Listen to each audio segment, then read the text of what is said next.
Had a couple of new beekeepers ask me, what do you do with the cappings off of your frames that you've harvested? And I thought, well, I'll just do a video. I put all of mine in 5-gallon buckets, and then during the dearth, today is the 28th, 29th of July, I put them in a 5-gallon bucket and bring them out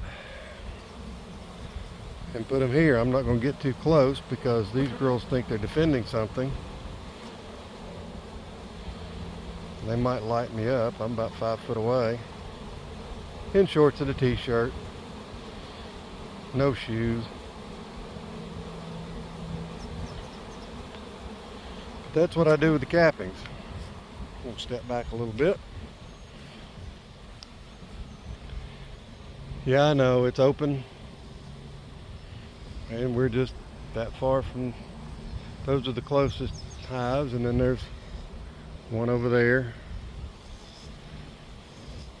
That's something simple to do with it.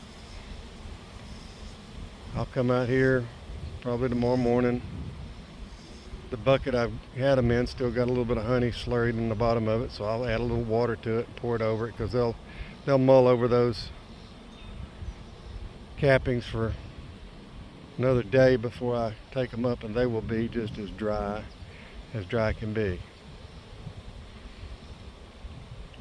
You have to come out after dark,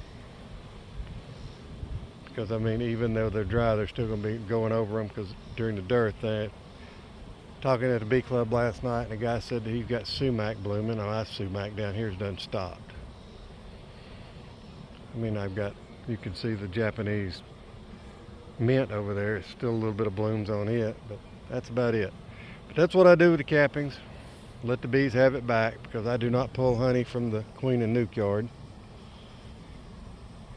I'll rearrange it to those that have some, and those that don't, we'll get a couple of frames from a different hive, but that's it. Thanks for watching Woolly Bees. Like, share, and subscribe.